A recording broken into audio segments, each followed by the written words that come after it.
আপনারা দেখছেন পশ্চিমবঙ্গের জনপ্রিয় নিউজ পোর্টাল চ্যানেল ভারত বিকাশ নিউজ এক্সপ্রেস। তোমরা একটু গ্যাপে দাঁড়াও। হ্যাঁ, ও তো কোণে ঢুকে গেল। একটু সরাসরি বউ ভাই দিকে এসো। হ্যাঁ, ওই লম্বা করে ঢুকে গেল। তোমার মা দিকে যাও, অনেক ঢুকে গেলেন। হ্যাঁ, অনেকটা ঢুকে গেল।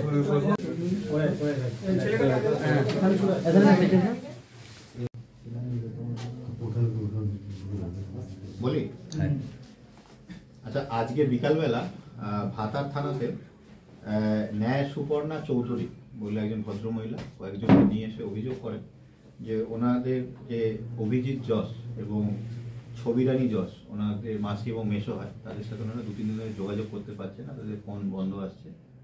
তো খবর পাওয়া মাত্র ভাতার থানা থেকে একটা টিম যায় ওনাদের সাথে, গিয়ে দেখা যায় যে যেই বাড়িতে ওনার মাসি এবং মেসো থাকে, মাসি এবং মেসো হচ্ছে নিঃসন্তান, ওদের কোনো সন্তান নেই, দুজনেই সিনিয়র সিটিজেন, 70-এর উপর বয়স দুজনে।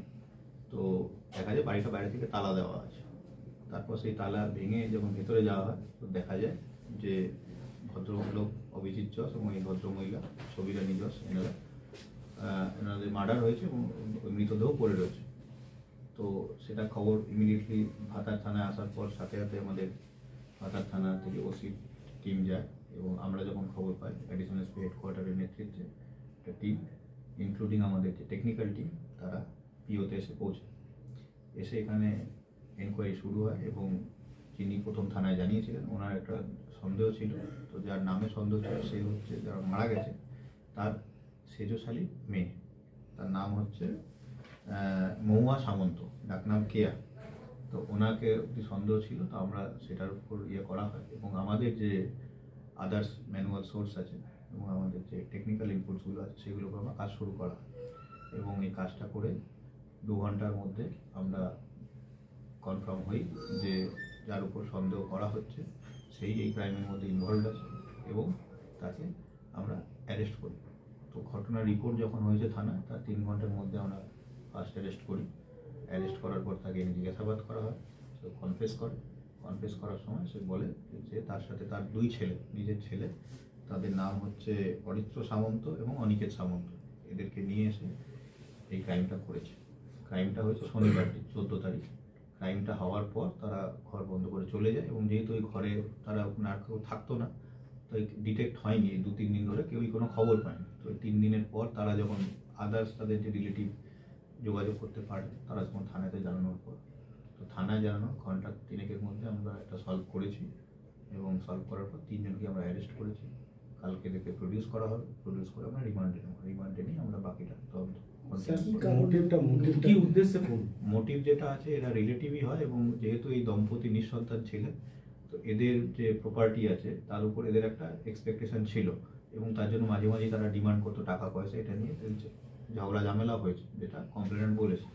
তো সেই উদ্দেশ্যে তারা এটা করেছে এবং যেটা আছে ওখানে মার্ডার করার পর আলমারি খুলে তারা সমস্ত খুঁজে যা মূল্যবান সামগ্রী যা ছিল, টাকা পয়সা যা ছিল সব তারা নিয়ে গেছে। তো কিন্তু কি এক্স্যাক্টলি নিয়ে গেছে, যেহেতু দুজনেই মার্ডার হয়ে গেছে সেটা এখন আমরা জানি না, সেটা আমরা ভেরিফাই করে দেখছি এবং এদেরকে আমরা পিসি রিমান্ডে নেব। রিমান্ডে নিয়ে আমরা সেগুলো দেখছি। হ্যাঁ, 3 জন একসাথে। স্যার, অরিত্র আর অনিকেতের বয়সটা কত একটু বলবেন? বয়সটার কনফার্ম করে বলতে হবে। একজন ইঞ্জিনিয়ারিং স্টুডেন্ট আছে, আরেকজন কি আছে, দুজনেই ইঞ্জিনিয়ারিং স্টুডেন্টের নামটা ডিপ্লোমা কিছু একটা করছে। এদের মধ্যে বড় কে আছে? দুজনে ডিপ্লোমা। এটা এর মধ্যে ইঞ্জিনিয়ারিং স্টুডেন্ট কে আছে? বড়টার নামটা কি? একজন মগরায় কলেজে পড়ে, দুজনেই ডিপ্লোমা। বড় কে সেটা জানতে চাইছি। বড় কে আছে এদের মধ্যে? অনিকেত বড়। আচ্ছা, কিভাবে মেরেছে বলছি? মেরেছে আমরা পিওতে যেটা দেখতে পেয়েছি আমাদের যে সুরথালের ইয়েতে, এটা আছে এদেরকে গলা শ্বাসরোধ করে খুন যেটা বলা হয়। এবার সেটা স্ট্র্যাঙ্গুলেশনই লাগছে। আমাদের যে ওখানে কিছু আমরা তার পেয়েছি, মোবাইলের যে চার্জিংয়ের তার, এরকম টাইপের তার পাওয়া গেছে। আমাদের প্রাথমিকভাবে ধারণা যে এই তারগুলো ইউজ করে স্ট্র্যাঙ্গুলেট করা হয়েছে। কালকে আমাদের ফরেন্সিক টিম আসছে, তার অলরেডি আমরা তাদেরকে কমিউনিকেট করেছি। তো ফরেন্সিক টিম এসে পুরো পিওটার তাদের যে সায়েন্টিফিক এক্সামিনেশন সেটা করবে, আর বাকি যেগুলো আমাদের আছে সেগুলো আমরা ডিউরিং এই ইনভেস্টিগেশনগুলো করবো। যেদিনকে শনিবার দিন হয়েছিল, শনিবার দিন কখন? রাত্রিবেলা এসেছিল? সকালে। সেদিন কি প্রথমে এসে টাকা পয়সা ডিমান্ড করে নাকি? তাদের এর আগেও এই যিনি অ্যাকিউজড আছেন মহুয়া সামন্ত এর সাথে ঝামেলা হয়েছে, ডিজিটের টাকা পয়সার ডিমান্ড ছিল। তো উনি যেটা বললেন কি ওই দিনও উনি এসে টাকা পয়সার ডিমান্ড করেছে, তো ন্যাচারালি ওনার সেটা এন্টারটেন করেনি এবং তাকে করা ডিসকারেজ করা হয়। তখন তারা এটা ওনার বয়ান, কিন্তু সেটা ওনার বয়ানটা এখন আমরা সেটার উপর রিলাই করতে পারছি না, তো সেটা ভেরিফাই করে দেখি। ঠিক আছে। বলছি যে এই যে ফোন করলো প্রথম কাকে প্রথম মেরেছে সেটা একটু তদন্ত করে বোঝা যাবে। ঠিক আছে। এখন তো একটা শুধুই আমরা অ্যাকিউজডকে জিজ্ঞাসা করতে পারছি, কিন্তু আই উইটনেস এভাবে আর কেউ ওই ঘরের মধ্যে তখন উপস্থিত ছিল না, এসব দেখা যাচ্ছে, সেটা তখন আমরা দেখি। ঠিক আছে স্যার এর মধ্যে প্রাথমিক স্টেজে আছে, দেহে কি কোনো আঘাতের চিহ্ন আছে স্যার? সেগুলো সব সুরথাল পুরোটা কমপ্লিট হয়ে বলা যাবে। এখন টু আর্লি, আমরা জাস্ট 3 ঘন্টার মধ্যে কেসটা সলভ হয়েছে, আমরা জাস্ট আপনাদের প্রাইমারি ইনফরমেশনটা দিয়ে রাখলাম। এর মধ্যে কি আরো কেউ আমরা ইনভেস্টিগেশন একটু প্রোগ্রেস হলে শেয়ার করতে পারবো। এর মধ্যে কি আরো কেউ ইনভলভ থাকতে সেটাও পারে? তদন্তের মধ্যে রয়েছে। ঠিক আছে। 3 জনের নাম এসেছে, 3 জনই অ্যারেস্ট হয়েছে এখনো। Okay sir, thank you.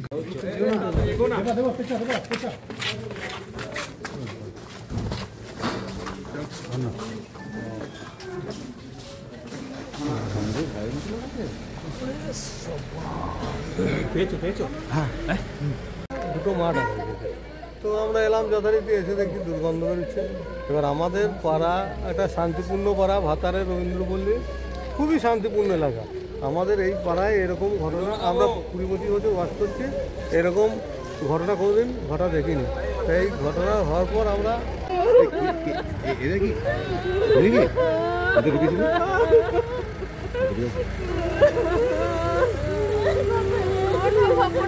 তার জন্য হয়, আমি এখানে বিচার চাইবো ভগবানের কাছে, আমি অপরাধ বিচার চাইবো। তো থানায় যাবো, এবার থানায় গিয়ে বলবো তো ওর বিচার চাই আমার। কেন এরকম সর্বনাশ করলে ওর বার করবে, আমরা কিছু বলবো না, পুলিশই বার করবে।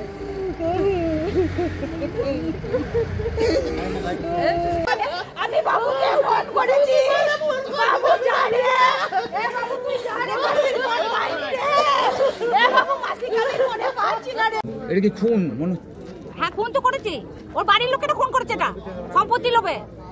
যারা ডাকাতি করবে তারা তো তালা খুলে দিয়ে চলে যাবে, তাই তো তালা সব বন্ধ করেছে, আবার তালা মেরে দিয়ে গেছে, অন্য তালা মেরে দিয়ে গেছে। ঘরে যখন ঢুকলেন তখন কি ওই বাইরে থেকে হাসবল লাগানো ছিল? আমি তো প্রথম ঢুকি না, এ আমার নাতনি এরা সব ঢুকেছিল, আমার ভাইপোর বউ বোন ঝিরা ওটা ঢুকেছিল। আমাকে এখনই ভাইপো খবর দিল, বলে এরকম বড় পিসেকে মেরে দিয়েছে বালিশ চাপা দিয়ে। আমি ছুটতে ছুটতে ভাইপো বউকে নিয়ে আমি আসছি, আমি এসে তো এটা কি মনে হচ্ছে সম্পত্তি? হ্যাঁ, সম্পত্তির জন্য ওকে মেরেছে, ও সম্পত্তির জন্য মেরেছে। নাহলে ডাকাতি হলে আপনারাই বলুন, কেন ডাকাতি হলে তারা তো দরজা সব চাবি মেরে দিয়ে যাবে, তাদের তো দরজা খোলা থাকবে। খুন করেছে ওরা সম্পত্তির লোকে। কে মারা গেছে? আমার দিদি আর জামাইবাবু, বড় দিদি আর জামাইবাবু। নাম দুটো? অভিজিৎ যশ জামাইবাবু, আর দিদি নাম সবিতা যশ। আমার নাম শ্যামলী কুমার।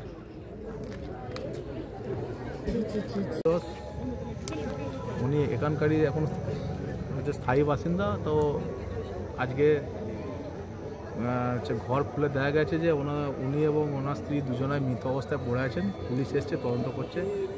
এখন কীভাবে কি মৃত্যু হয়েছে না হয়েছে সেটা এখন তদন্ত সাপেক্ষ বিষয়। আমরা পাড়ায় সবাই এসছি, জড়ো হয়েছে, এবং ওনারও যারা আত্মীয় স্বজন আসছেন তারা সবাই এসছেন। এখন ভাতারে এটা মানে আমার 42 বছর বয়সে এই ঘটনা আমি কোনোদিন দেখিনি, এই প্রথম। এবং যা ভিতরে গিয়ে দেখলাম যা নৃশংসতা, এটা আমরা এর পূর্ণাঙ্গ তদন্ত দাবি করছি এবং দোষীদের উপযুক্ত শাস্তি আমরা দাবি করছি। এটা কি খুন মনে হচ্ছে? একদম। এবং ভিতরে অনেক মানে জিনিসপত্র আগোছালো অবস্থায় রয়েছে, ভাঙাভুঙি রয়েছে, আলমারি। তো খুব নৃশংস ঘটনা, আমরা এর তীব্র প্রতিবাদ করছি এবং দোষীদের উপযুক্ত শাস্তি দাবি করছি। আমরা ভাতার প্রশাসন এবং ভাতার থানার প্রতি পূর্ণ আস্থাশীল। আমরা আশা করব ওনারা খুব তাড়াতাড়ি এর তদন্তটা খুব এগিয়ে নিয়ে যাবেন এবং দোষীকে ধরবেন। অভিজিৎ বাবুকে কদিন ধরে দেখা যায়নি? এটা আমার বাড়িটা ওনার বাড়ি থেকে অনেকটা দূরে, কিন্তু আমি ওনার পাড়া প্রতিবেশীদের কাছ থেকে যেটা শুনলাম আর কি, ওনারা লাস্ট 4-5 দিন আগে ওনাকে বাজার করতে দেখেছেন। তারপরে আর ওনার যে সমস্ত মানে পাশাপাশি যারা আছেন তারা প্রায় 4-5 দিন হলো ওনাকে দেখতে পাননি আর কি। তো সেই হিসাবে যা ধরা যাচ্ছে 4-5 দিন আগে মানে পর থেকেই ওনার সাথে কারোর সঙ্গে আর কোনো দেখা সাক্ষাৎ হয়নি বা ওনাকে দেখাও যায়নি আর কি। আজকে কীভাবে পাওয়া গেল? আজকে কীভাবে পাওয়া গেল বলতে, ওনার এক আত্মীয় থাকেন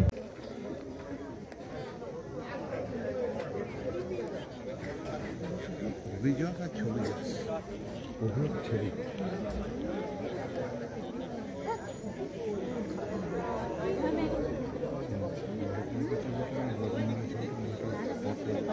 বসবাস করি এখানে, কিন্তু এই এলাকার মধ্যে যে এত বড় কাণ্ড ঘটে যাবে সেটা আমাদের মানে কল্পনার বাইরে। যে এখানে আমরা সমস্ত লোকই বাইরে থেকে উঠে এসে শান্তিতে বসবাস করি, আমাদের একটা ভালো সাংস্কৃতিক কালচার আমাদের পাড়ায় বিদ্যমান, কিন্তু সেই জায়গায় এরকম ঘটনা ঘটবে আমরা স্বপ্নও ভাবতে পারি না। যেটা কতটা ভয়ের মধ্যে মানে কি বলবো, মানে এখন যে আমরা এখানে দাঁড়িয়ে আছি কী হবে সেইটাই আমাদের মনে হচ্ছে যে ভয় লাগছে। যে আমাদেরও বাড়িতে সবাই একাই থাকে, আমরা সবাই সার্ভিস করতে চলে যাই, বাড়িতে মেয়ে ছেলে একাই থাকে, দিনে দুপুরে যে কেউ এসে তো মার্ডার করতে চলে যাবে।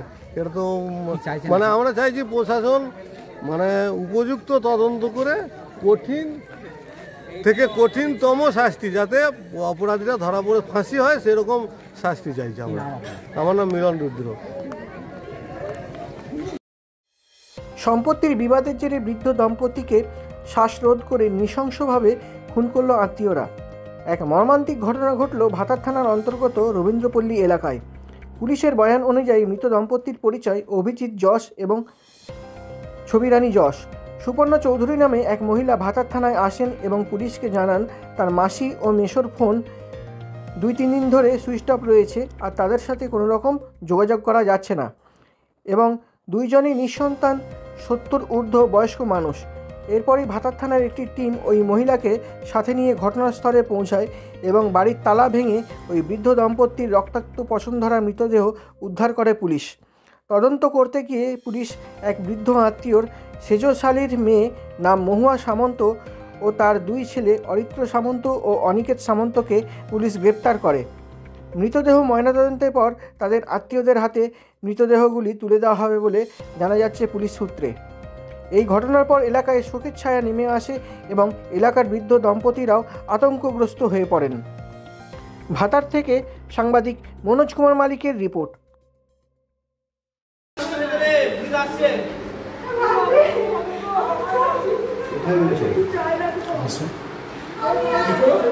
আসুন আসুন,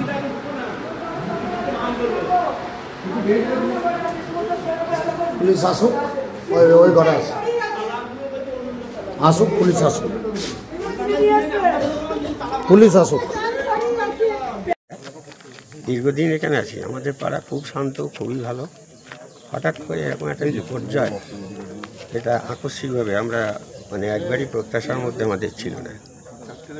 তো ঘটেছে 2 দিন আগে, কিন্তু গতকাল যখন পুলিশ এসে ইনভেস্টিগেট করি তখন আমরা জানতে পারলাম যে আমাদের খুবই কাছের লোক অভিদা, ওনারা 2 জন স্বামী স্ত্রী থাকতেন। মেলামেশা কম ছিল ঠিকই, কোনো বিবাদী বা নির্বিবাদী লোক ছিলেন। তো দেখা হতো আসতে যেতে, শুনলাম যে এরকম ধরনের দুজনই যখন এরকম হয়েছে তখন স্বাভাবিকভাবে একটু আতঙ্কিত হলাম। এবং সবথেকে বড় একটা বিস্ময়কর জিনিস যে এটা ঘটল কীভাবে। তো তার পরিপ্রেক্ষিতে কালকে তো সমস্ত সারাদিন এই নিয়ে চললো, বডি সন্ধ্যাবেলায় নিয়ে যাওয়া হলো, পুলিশ কাস্টাডিতে বাড়ি। আজকেও সকাল থেকে চলছে। তারপর শুনলাম যে না, ধরাও পড়েছে নাকি 2 জন ওনারই নিকট আত্মীয়, এবং তাদের পারিবারিক ব্যাপার নিয়েই ঘটনা ঘটিয়েছে। এটাও একটা আশ্চর্যজনক ব্যাপার যে এইরকম এত হিংস্র মানুষ হতে পারে, যে নিজের কাছের লোককে এইভাবে তারা এইভাবে সরিয়ে দিতে পারে সামান্য একটা কিছু সম্পত্তি বলুন, পয়সা বলুন ইত্যাদি। এই ধরনের ঘটনা আপনাদের কতখানি নাড়া দিচ্ছে? আমাদের নাড়া দিচ্ছে বলতে আমরা পাড়ার লোক হিসেবে প্রথমেই তো 1 নম্বর যে আতঙ্কিত, এবং পরে একটাই সান্ত্বনা কি না, যদি এটা আমার বাইরের থেকে এসে ডাকাতি করতে এসে করে দিয়েছে তাহলে সেটা আমাদের কাছে আরও বেশি বিভীষিকা করে। কিন্তু আমরা পারিবারিকভাবে নিজেরা ভাবছি যে আমাদেরও তো ঘটনা এরকম ঘটতে পারে। এটাই আর কি আমাদের সব থেকে দুশ্চিন্তার বিষয়, যে একদম অসহায় দুর্বৃত্ত দম্পতি তারা এইভাবে নিজের লোকের কাছে, খুব কাছের লোকের কাছে তারা যখন এসেছে তখন তো তাদেরকে আত্মীয় বললেই তিনি বাড়ি খুলে দিয়েছে, এবং তারা যে তার ঘাতক হিসেবে এসছে সেটা তো ভাবনার মধ্যে পড়ে না। যাই হোক, এখন প্রশাসন এটার ব্যাপারে খুবই দ্রুত সিদ্ধান্ত নিয়েছে, বা আমাদের সাংবাদিক যারা তারাও খুব এফিসিয়েন্টলি, খুব দ্রুত এই খবরটা চারিদিকে ছড়িয়েছে, এবং এটা যে ভয়াবহ সেটা সেখান থেকে বোঝাও যাচ্ছে।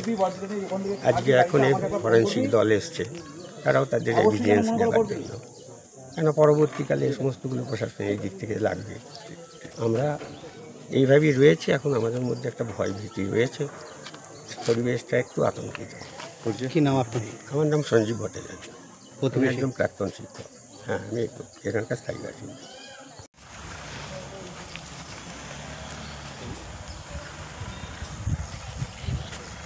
ডিস্টার্ব না করে বাইরে কেউ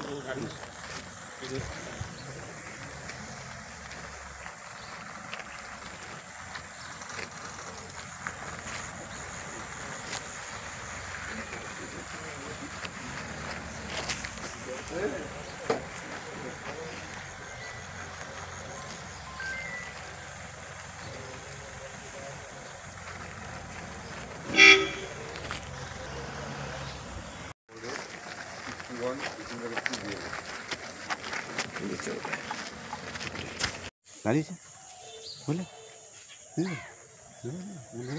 এগিয়ে যাবে তো।